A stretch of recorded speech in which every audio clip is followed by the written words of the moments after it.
Today's main topic is going to be how to talk to your coach, okay? So let's start with this. If your child plays organized sports, okay, if you have any experience with this whatsoever, there's a good chance you're going to need to talk to the coach at some point, okay? Whether to discuss an issue or a problem, and I'm talking about younger kids. There's just always times that you're going to have to check in with them or talk with them. If you've been doing this a long time, if you have 5 kids like me, it's just going to happen. And so, regardless of the issue, if you need to go talk to the coach, the goal of this conversation is to come to a resolution that's best for everyone, like your child, the team, the coach, everyone. Okay, the goal is problem solving. Okay, I want you to keep that in mind today. The goal is problem solving. And how you deliver your message will have a significant effect on whether you're being heard, whether your concerns will be addressed.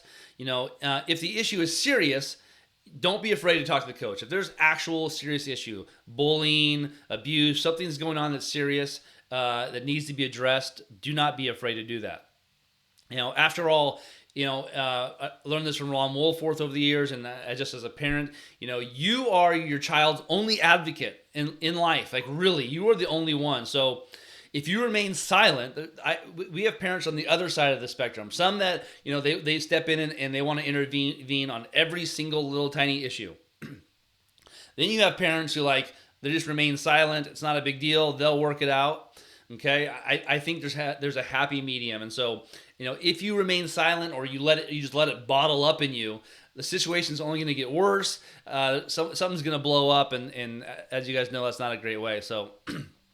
And as a parent, you are heavily invested in your child's well-being, as well as being emotionally invested. Okay, and that's just how it is. If you're a parent watching this, you're invested in your kids' well-being. But if you let your emotions take control of the conversation, of the situation where you want to confront the coach, the risk there is not great because the coach, coach is trying to help your kid. You're trying to help your kid, so. Staying level-headed, staying calm is really important. And understand that empathy, understanding the coach has got to balance the needs of all these players. For me, I've coached teams with 35 people on the roster. I've coached teams with 15 people on the roster, trying to keep everybody happy and balancing, and all the parents. If you've ever coached high school, that's the case. So, coaches have to balance it all, and coaches have the challenge of hearing all the parents' complaints, all the players, all the parents, not just one person. It's not just about you. So let me be very clear.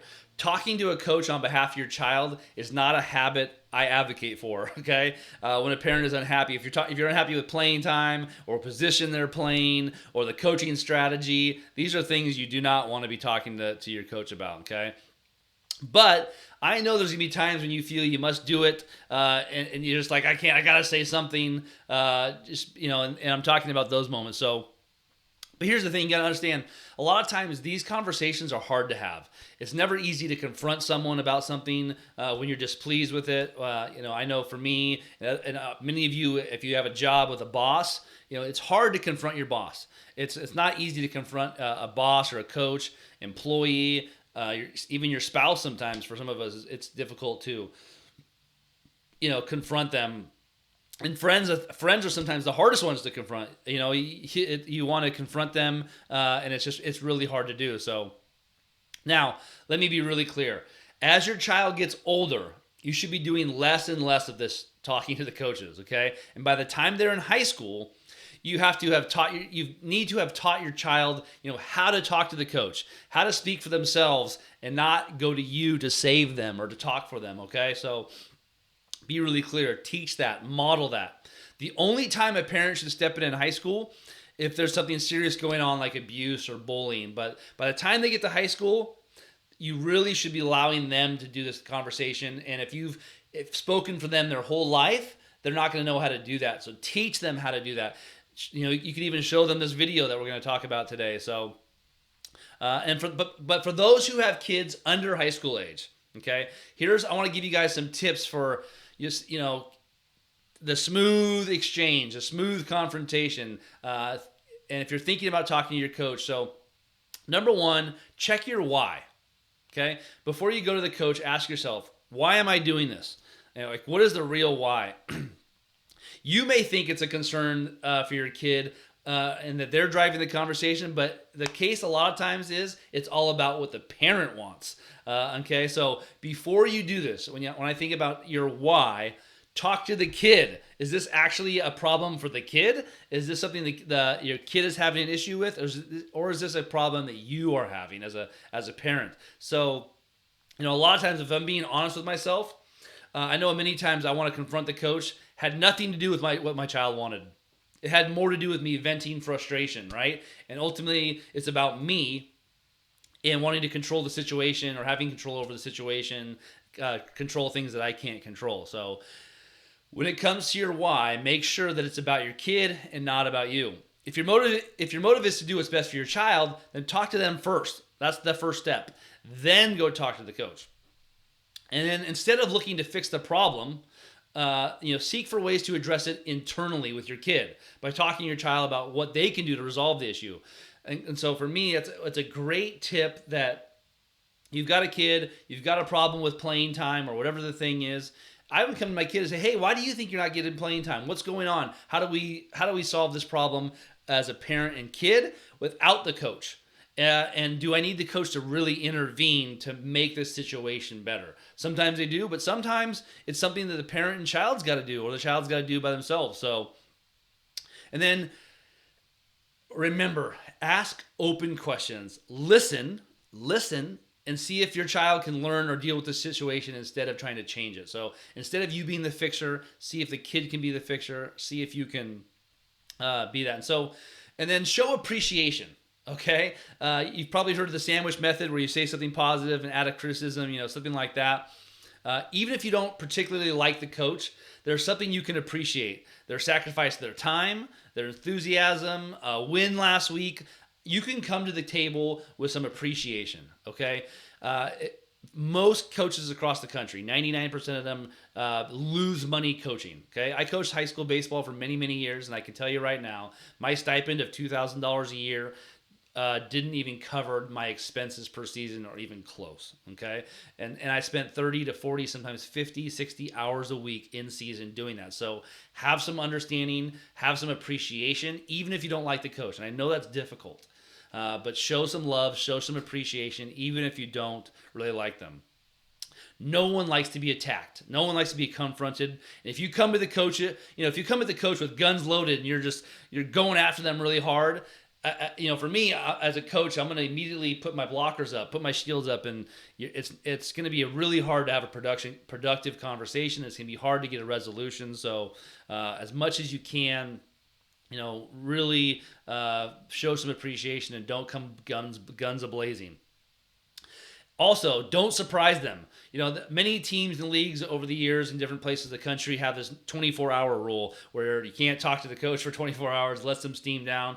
Whatever you do, don't confront a coach after a game or after a practice, right after. This gives the coaches, it gives the parents time to calm down if there's something going on. Because a lot of times coaches aren't calm after a game either. So do not confront them after a game, okay? Don't do that. And I'm going to go a step further. I would make an appointment with the coach. So let's say you've got a situation you really want to talk to them about. I'm going to send an email to them, text message or phone call. Say, hey, coach, I'd love to talk to you. What time works? And sit down and talk face to face. Do not get behind the keyboard and rattle off an email because you might end up in my next book. Okay, don't do that.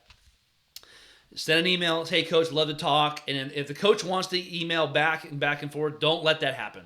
Okay, being behind a keyboard is never a good way to have a conversation that's serious. If you think it's important, if it's little logistic things like who's bringing snack tomorrow, or what city is the tournament in, or what's the address, sure, go for that. But if it's something serious, it needs to be face to face, and it'll be way better that way. You're going to get it resolved better that way. So.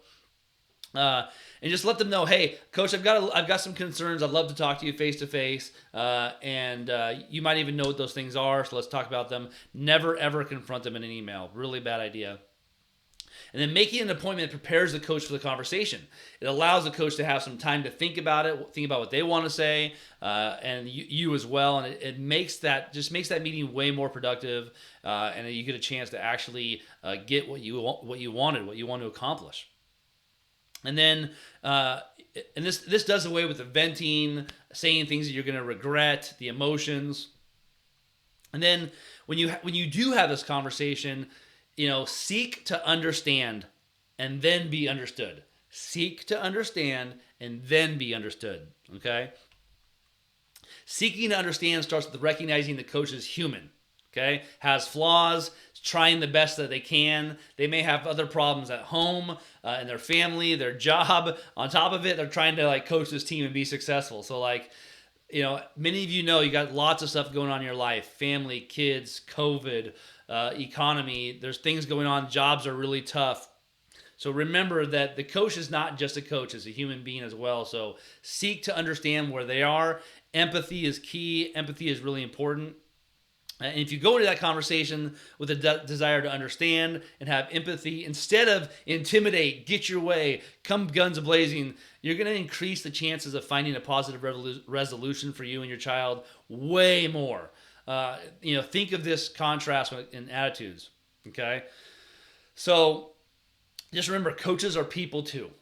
Okay, I've been coaching for over 20 years, and I've heard a lot of stuff from the stands hurled at me that in any other setting would be wildly inappropriate. You'd be like, I can't believe that person's yelling at this person about their job. This would never really happen, okay? Coaches are human. Coaches make mistakes. Sometimes we make more mistakes than we'd ever like to admit, okay? We make mistakes. Coaches make mistakes a lot. So remember that. Coaches are human. We make mistakes. So ask this question before you talk to your coach's child.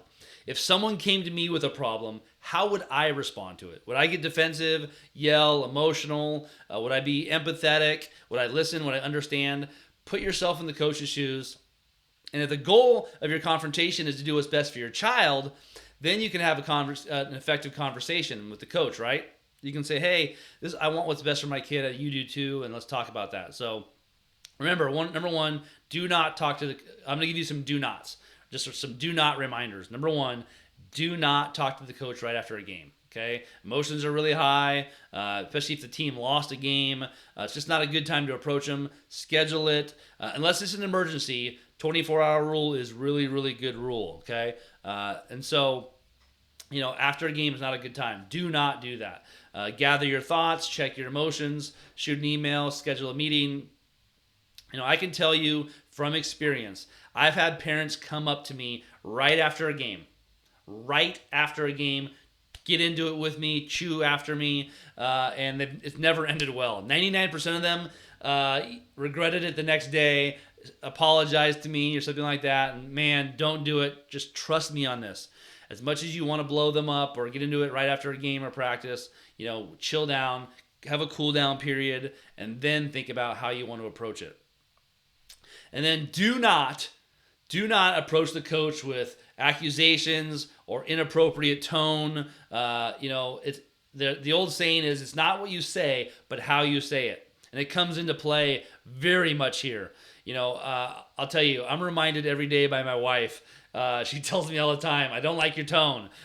Watch your tone. Watch your tone with me. Watch your tone with the kids, how you talk. Because I use tone not in a good way sometimes. So I'm conscious of it. I try to remind myself of it all the time. So be conscious of your tone when you come to your coaches. Are you coming with a tone and a posture of understanding and empathy, or are you coming with a tone of accusations and blame? So be really careful of that. If you come at them angry, accusing, they're much more inclined to dismiss it, right?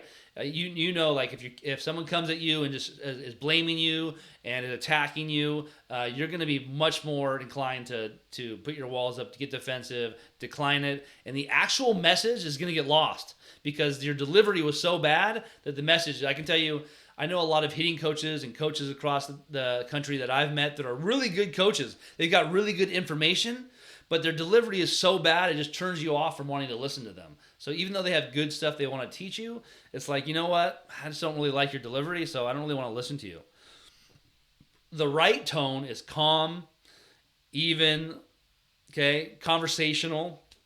This fosters cooperation, openness, just having that posture of calmness is really good. And then state your concern, a straightforward and non-judgmental manner. Stick to the facts. Sometimes parents they start beating around the bush, starting to do all these things. You're trying to connect the dots, and you're like, I have no idea where this conversation is going. I think you're trying to say this. Stick to the facts. This is what I see. This is what's happening. Coach, can you help me? For example, blurting out, hey, Miranda is not getting much playing time. She thinks you hate her. And as me, I'm like, what? What are you talking about? This is gonna, that puts the coach on the defensive. And I hear it all the time. My coach hates me, or the coach hates her. If you say that to a coach, like I said, I'm gonna get pretty defensive about that. And it's gonna be hard for me to listen to whatever you say. Instead, take a non-accusatory stance. Something like, hey, it seems like Miranda's not getting a lot of playing time lately. She seems to be getting less playing time. Is there something that she did? Is there something going on differently? Is she not giving her best effort? Is she not giving a good attitude? Make it about dialogue, opening questions. Make it about ownership. To me, those are the things, you got to do. And you got to understand that sometimes, and parents, listen in to me real quickly here. Hopefully you are really understanding this, okay? Understand that sometimes, however, the coach's decision won't be what you want. At the end of the day, you might think your kid deserves playing time, or to play shortstop, or to be the point guard, okay? And you're dead set on that thing. And sometimes the coach is not going to agree with you. The coach is not going to do that. They don't think they should be batting third in the lineup. Whatever the thing is, you got to understand. And that's the coach's decision. Okay? You brought their concerns. You talked about the thing. And at the end of the day, you got to decide what it is. And at the end of the day, the coach makes the final decision. And that's what it is. And if you can't live with that decision, it eats you up inside, and your kid can't live with that decision, then maybe you shouldn't be on that team. You've got to figure out something else, or figure out how to get better, whatever the thing is to solve the problem that the coach says you need to do. And if that happens, it's a perfect opportunity to teach your kid that sometimes in life we don't get what we want. We've got to work for it. We've got to accept, what the authorities say, what our teachers say, what our coaches say, even if you would disagree with it. Okay, it's not about players and coaches agreeing. Okay, I can tell you right now, every one of my players on my team wants more playing time. They want to be starting, and we're not going to agree on that. We're not going to agree on everything, but we respect each other. We love each other. We have good communication, and at one point, the kid has got to accept the role that they're given. And if they don't like the role, they've got to figure out how to change that role, or they've got to quit or something else. And so teach them that at the end of the day, coaches is the final authority. Your boss is the final authority. If your boss says this is the way it's going to happen, you're not going to you can't go against your boss unless you've got another job lined up. Okay. So, and lastly, last couple things, do not set a poor example to your child on how to handle confrontation and disagreement. To me, that's one of the biggest issues that we have here, is that the kids see the parents confront the coaches in a certain way, and it teaches them how to confront the coach in a certain way, and it's never a good thing. As a college coach, I've heard many times over the years the famous phrase, "Coach, can we talk?" And kind of immediately you're just like, oh boy, here we go. What's it going to be about? And because usually they're not pleasant conversations, and so I'll admit that it usually leads to pretty heavy conversations, but a lot of times these conversations lead to life stuff. Especially as the more meetings I've had with college players, the conversation turns from what we're doing to life lessons and ownership and things like this. And so it's sometimes they turn into really light conversations. If you do it right, they end up being kind of a fun conversation. For me, over the years, I've gotten better and better at it as a coach, having a good open door policy and having good relationships with my players. So sometimes even hard conversations, you're able to turn into a lighthearted conversation, a calm conversation, and can turn into a really good bonding situation. So, try to do that. But for me, a concerning trend that's happened over the last few years is this trend that this direct parent to coach communication about playing time or their role. I can tell you right now, for a lot of you guys know in your generation, like for me, if I had a problem with the coach growing up and I went to complain to my dad would say, "What are you doing to get better? Don't complain about the coach." And that was the end of the conversation. Nowadays, a lot of parents nowadays just go right to the thing. They go right to the teacher, right to the coach, right to the administration. They love standing up for their kid in a sense. So, and this number is getting worse. It's getting worse and worse. And sometimes the parents don't even go to the coach. They go right above them. They go to the board. They go to the league director. They go to the athletic director. It's like, and they just want to vent their frustrations with a reply all to all the parents. Don't do this, okay? Do not send a reply all or a mass email to everybody in the school district and every parent on the team venting your frustrations. Don't do this. Go directly to the source. Unless it's something that's really, really abusive and bad, goes directly to the source. Okay, I have seen so many parent emails that have got to me that got sent to my athletic director, and luckily I've had good athletic directors who are smart. They understand how to deal with that. But do not take over control of the situation. And not allow your child to connect with the coach. What happens is when parents take over all the time and they step in all the time and talk to the coach or talk to the teacher, it doesn't allow the coach and the child to have this connection, to be able to have good conversation. The kid just knows, you know what, mom and dad will take care of it for me. I don't have to worry about it. So anything short of safety, health, abuse, bullying, parents should empower their kids to speak to the coach on their own, okay? And especially as they get older, teach them more and more how to do that. And these conversations should take place over a few days, a week, a season. A quick fix is usually never the result, okay? And in a real situation, it takes time. And remember, these conversations should be face-to-face. Email is a horrible way to do it. I think athletes starting in the 12 to 14-year-old range should be having conversations with their coach about role, playing time, long before the parent initiates dialogue, okay? So right around that age, you should be teaching your kids. I think 14 is a really good time to teach them how to go to your coach, and you could use the guidelines I use today in my thing, okay? Have them go do it. Teach them how to do it. Talk to them about it, okay? And let's finish with some tips for the kids. Like if you're a high school kid listening, college kid, 14-year-old, and you want to go talk to your coach, here are some things. Come with questions, okay? Start with questions. Then stay with questions. Don't go to accusations. Don't go to blame. Stick with ownership. Like, number one, how can I improve in this specific area? How do I help my team get better? Okay. What strengths do I bring to the team? Like, ask the coach, hey, what do you think? What do you think are my strengths? A great question for athletes is, what areas do you lack confidence in me? What areas do you lack confidence in me? For me, and I can say, you know what? You're fielding at first base on the pop-up sometimes, or sometimes when you're catching is not great. I just don't have a lot of confidence with you there. That allows the kid something specific to work on.